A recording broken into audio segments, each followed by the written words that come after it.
Right, so on the LBP website, lbp.govt.nz, you see down here where you can log in.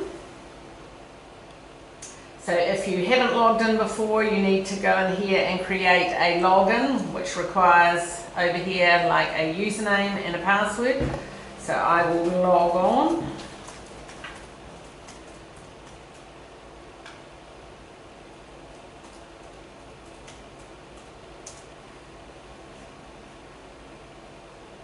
So there we go, so it comes up over the corner there with your name, so you know you're the right person logged in. And when you first set up your login, you have a profile where you go in and you put your preferred name, your contact details, your email addresses and your postal addresses. You can also add details about your licensing, or that probably comes up. It tells you when your next invoice and annual submission is due and what classes you're licensed in. Any qualifications? Alright, so there we go. If you've done the National Certificate, oh, they don't know how to spell masonry. National Certificate in Masonry. Body corporate employer details. Oh, so just who working for. But as far as the skills maintenance, so if you get the letter saying your skills maintenance is due for renewal, you need to come on here on the skills maintenance. Now this is the part here where it says what your 2-year period is. So for Carl, it's the 31st of October to 2016 until the 31st of October of this year. So by the end of October of this year, he will have to have completed all of these. You will, however, get an invoice 1 year in 2017. He would have got an invoice. You can generally just pay that, but it's probably quite a good idea to get some of the electives and code words or on-the-job learnings underway, so by the time you come to the end of the 2-year period, you haven't got a heck of a lot to sort of go through. So we're just going to work through each stage to give you a bit of an idea of how you go about doing it. Now he has completed, as you'll see over here, he has completed all the quizzes to date. Normally if you log on for the first time, it will show you over here the code words that you have to do. They're compulsory. You can't claim points for those anymore. And here it would say start the quiz. So at first we'll go into one. So at first you click over this side. It will bring up the code words. You can go down and read it online. To open up the articles, do show more. Now there's no quiz in there, so show less. So you go through those articles, reading those. Some of them will be in relation to brick and block laying, but probably mainly not. But it's this part here, LBP Knowledge Link, that has the quizzes in that are relevant to you. So read the registrar's update. There's no quiz for there, so show less. Installing insulation in residential buildings. So you'll see here that is for the design, site, carpentry and foundation classes. So there, the quiz on that won't be, if there is a quiz, oh yes there is a quiz, it won't be, you won't need to do that one because you're not one of those classes. So this one here, skills maintenance, what you need to know. That sounds like one that's probably is relevant to everybody. So you open it up and as you see it's got a wee all there. So then you read the article and then you come down to the quiz here. Now I think it's just a helpful wee hint. While you're reading the article, have a pen and paper beside you and do the quiz now and make a note of your answers so that when you go back and go into start the quiz, you've already got your answers there, because here you can keep scrolling up and down sort of checking. So when does your new skills maintenance program start for me? So if you read it, it actually it is when you renew your next license. from memory. So you go through, you read them, you just go back and forwards, have a look at the article, and then at the end you can check your answers. So then it comes up with what the answers are for you. So that's why I say it's a good idea to do it before you've actually logged in, actually doing the quiz. You've had a read, you've had a go at what the answer is, and now you've double checked. So you can make sure you've got correct for this quiz 1C, 2B, 3A and 4C. Just go back.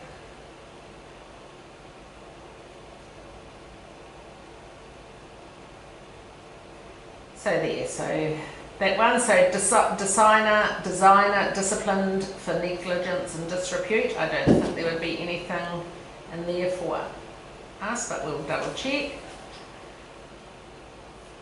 No quiz there, and an LBP. So obviously there's only one quiz in that. Sometimes there are 2 articles with 2 quizzes, and you know when you log, go back into your thing and you go in here start quiz, it will say 1 of 2 or 1 of 1. So if it says 1 of 2, you know you've got to do both quizzes. So what you would then just do is click here, it would say start the quiz, and you just go through, hopefully because you've got your answers beside you, you don't have to remember because the article doesn't come up in there, it's just the quiz, so you don't have the comfort of sort of, you know, scrolling up and down checking. So basically go through just as they come up. They're about every 2 months. This one here was in November. There has been a code word since then, but because none of it was related to brick and block laying, it won't come up on your when you log in, because nothing in it was to do with our trade. So good idea, rainy day, whatever, go in and do 2 or 3 at a time, and so you're sort of up to date, because you could, if you wait till the end of your 2-year period, you could have about 10 of them to do. So next rainy day, go online and give it a wee go. We'll leave the on-the-job learning, that's just a wee bit, that's the one that's changed mostly, so we'll leave that till nearer that to the end. So the elective, so over here it says how many points you're required for your 2-year period, which is 12. Every one under the brick and block laying class is 12. How many have been provided, so he hasn't put any in as yet, and it shows how many are needed. So if you put one in, say after tonight, I'll send you a certificate of attendance, which will be worth 2 points. So if you go in and put that in, that would come up with 2 there, and that would now say 10. So what you do is you click add, you're wanting to add an elective, and then scroll down. Now it brings up all the different activities that you can do, which are like activities approved by the registrar, apprenticeship supervising. Now obviously if you have an apprentice, you can't claim 40 hours a week. 1 point equates to 1 hour. So something like 4, 6, maybe even 8 points if you had, you know, a couple of apprentices, you could claim for that. Bonus point, not sure what that is. Committee representation, so if you were, say, on the board of the BBFNZ, you could claim points for that. If you attend conference, if you come to the afternoon session, you could claim 4 points. If you go to the full day, you could claim 8 points. Discussion groups, so if you sort of have meetings with sort of builders talking about you know, the design or what have you, and how the brickwork's going to work, you can claim for those. LBP assessor, if you happen to be one of those. Lecturing, if you take lecturing. Attend area meetings. Mentoring, so if you have staff that are under your supervision, you're mentoring them, you're sort of going back after meetings like this, and you're, or you know, anything new that you learn, like the control joint stuff, you'll be teaching your staff, so that's mentoring. You can claim some points for that, something like 4. Private individual study, publications, they don't want to see a whole variety, the whole 12 points on the Placemakers magazine, etc. Try and have a bit of a variety. Seminars, workshops, so that's what you would click for tonight. You'd click that, seminars, workshops. Service to the industry, so if you're on any, if you say the rep for Canterbury, you could claim some points for that. structured on-the-job learning, if you're doing tertiary education, or if you go to like a site safe course, a first aid course, workplace safety course. So for tonight, we'll tick seminars workshop, so the date, click the wee calendar. You can scroll right back to the beginning, you know, of when your 2-year period starts. So the meeting's tonight, the 28th, so you would just click the 28th and it comes up there. You would type in 2 points, and then just a wee brief description. So I'm just going to write NZ MTA Skills Maintenance Workshop. Now if you do things via post and you're going to post the certificate of attendance that I send, I'll email to you after tonight. If you were going to print that off, post it to them, you would tick there. However, if you want to upload it, if you save it into your documents on your computer, you would tick browse, and that will come into my documents. So you could go into LBP, you might keep it in there, and you would choose whatever. It's not there, so I'm just giving an example. And then you would just click, you would highlight, it would say certificate of attendance. You highlight it, then click open, and you'll see there it goes there, it's coming there. So it will say certificate of attendance. You have to put one running with each one, Yes. For each of your 12 points. Okay. You have to, you have to have evidence. How would you put that for me? Actually, you probably would just sort of make a bit of more of a detail up in here and not upload something. Yeah. So if it's something you've got evidence of, you know, that it is like a certificate or photos or what have you, you can upload it. I doubt that they would come back and sort of question. If you put a wee bit more, you just have to have a wee bit more information, you know. You can't upload it. Yes, yeah, just write a wee bit more about it. Good point, Tony, no one else asked that. And so then when you feel as if you're completed, you've added everything, or you might just put in the short description there, no evidence to it, you know, just, yeah. Then you would just click the bottom right hand corner, update.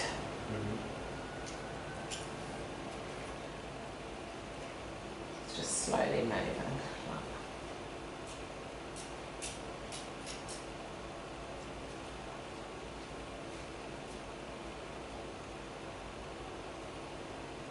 Still on. I just wanted to show you that it would sort of come up and show now, sort of 10. Update again, I might have to cancel it.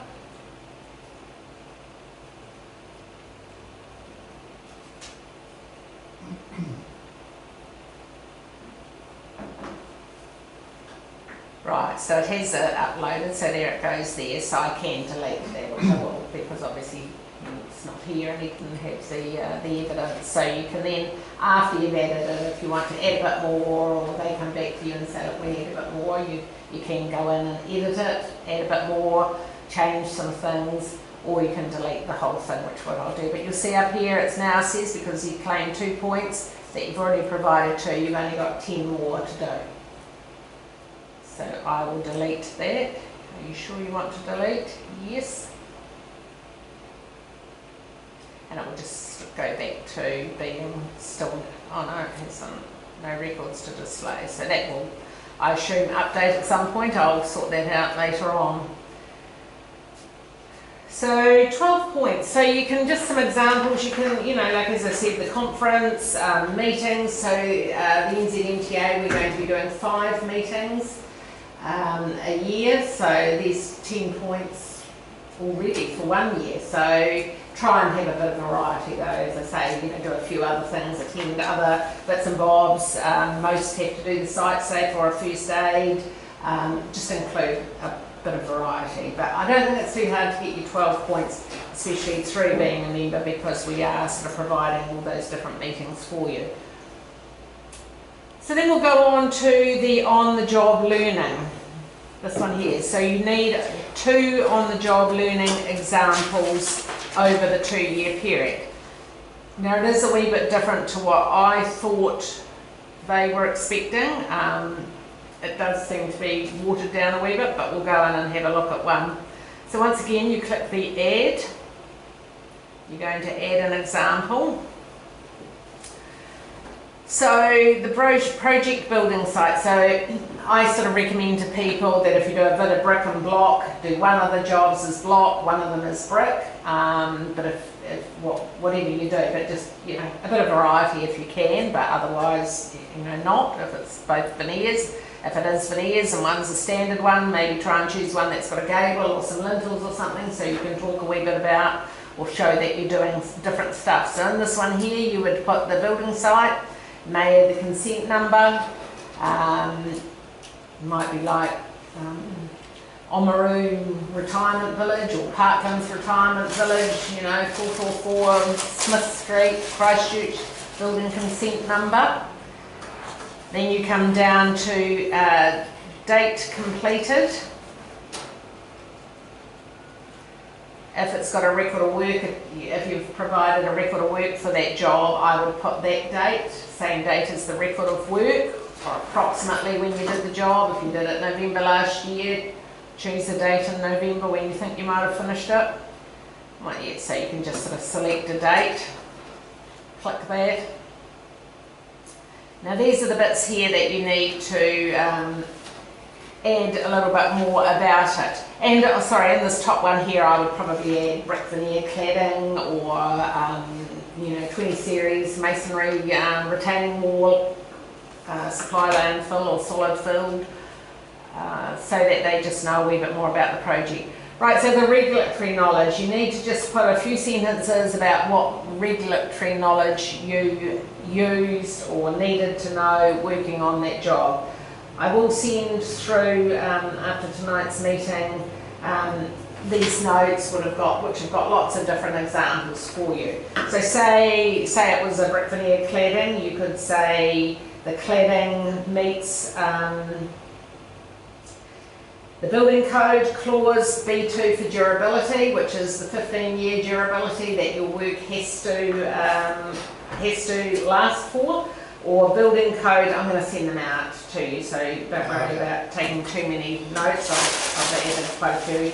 Building code clause E2, external moisture, with a cavity and what have you. Or you could list the council engineer inspections undertaken and name, you know, as per, or half-height brick inspection as per Selwyn District Council requirements.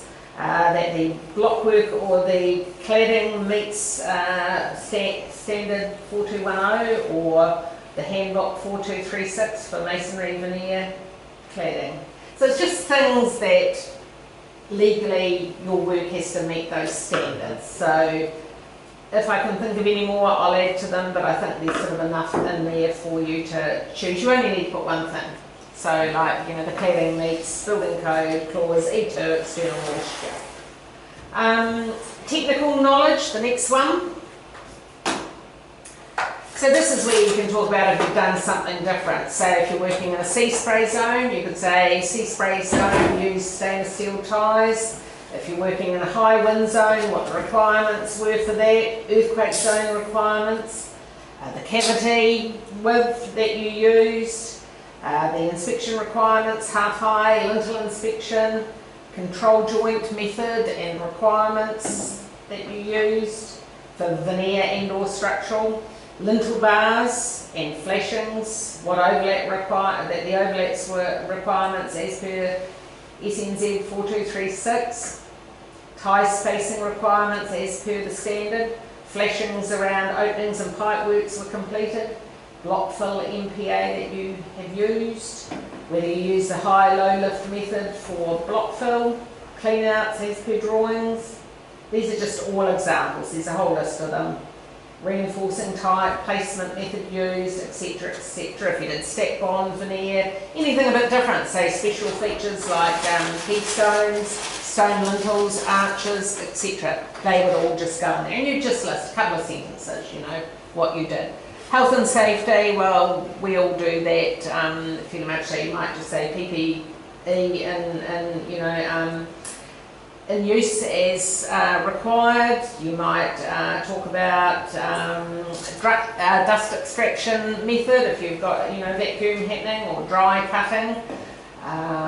Scaffold, checking that the scaffolding meets the code of practice for scaffolding association. Worker welfare, especially over the heat, you might just put extreme temperatures, workers were supplied with, or made sure workers were hydrated, sunscreen in use, that type of thing. Just one or two things about the health and safety that you were using on that job. And professional skills. So I've come up with and people might have other sort of ideas, and great, would really appreciate sort of hearing. The more we can list and sort of give examples to the members, the better it is and makes life easier for them. So I've done things like if you price the job, so I would just put pricing, price the job, measuring the job to be able to price it, quantities, if you worked out the quantities for the job, bricks, the block fill, whatever. Communication with the owners, the builders, the council. Problem solving, if you had a bit of a technical issue, not every job sort of goes perfectly according to plan. If there was a bit of an issue, put that you resolved a technical issue on site and just list what it was. Planning your work frames, time frames, completing the required paperwork, on the job learning, and LBP Skills Maintenance log. So I'll send those out to you all, heaps of examples, don't need to fill up the whole box, just one or two. One sentence would probably be enough, but if you want to add a couple of things.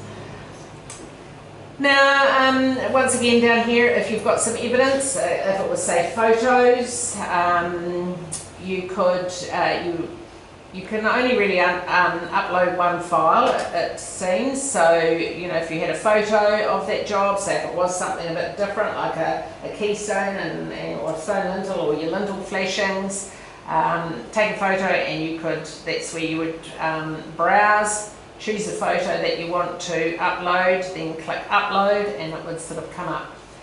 Good idea, I think, if you're doing, say, one brick, one block. So for the brick one, you can actually upload the record of work for that job if you keep them electronically.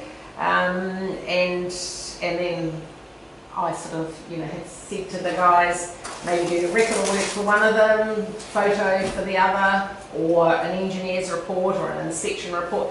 The record of work just shows that you did actually work on the job that you have specified up there. So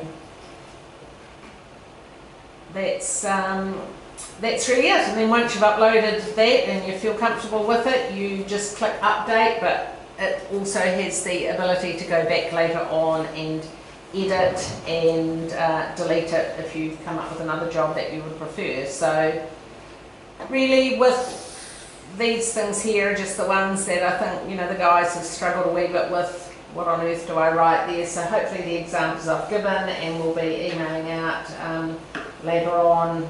Just keep those in your records and pull them out when it comes time to, and you'll soon get quite inspired with the right sort of wording. So, any questions from any of you, or you're all? There's only two, isn't there? That one? There's only two. So one brick, one block, what you were saying before, that was it? Yes, yeah. And it's over the 2-year period. Yeah. So, record of work for one, if you've got a record of work, if you do more other bits and bobs, photos or what have you, just as evidence that you did sort of work on the job and that you have done some of the things in the technical knowledge section that you have actually sort of done them. They just want to see some evidence. That's all well and good, like I can do all that, but like people like my dad who has to be an LBP, he's got no chance of doing that. Like making a file on his computer and being able to press browse and go into it. That's right. So that that's why you can here. You can do it all by post. Yeah, but like he doesn't see that. I'll send this evidence by post. He just looks at all those things. Yes. And goes.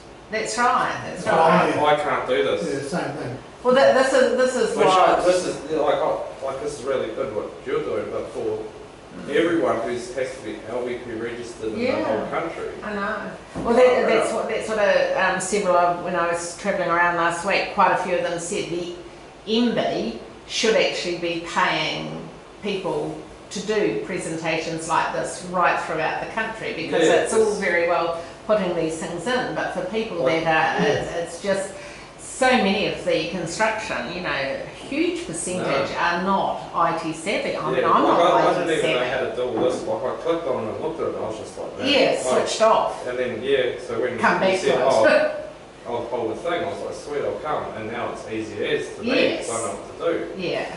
So But I'd have to show him 10 times even before he can log in. Yeah. He can't even Well, log the in. older you are, the worse it is. Yeah. Oh, Because I looked total. into it at the start, I thought, oh shit, we've got a muck again.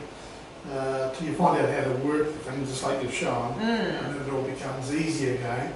But that browse and then put the file into, Yeah, well, he can't, so where the file come from, that's what the question was. but he can't even make a file. No. He can't make a file. So he on will his be computer. the printing it all off, which it's still a bit of a pain. You've got to print it off if you don't have a printer, and if you've got photos, you've got to go and Just send it by letter. Which I did with my first one. Post it all. First one was Post posted it away. because he doesn't know how to put No. the photo from his phone onto his computer. No, that's right.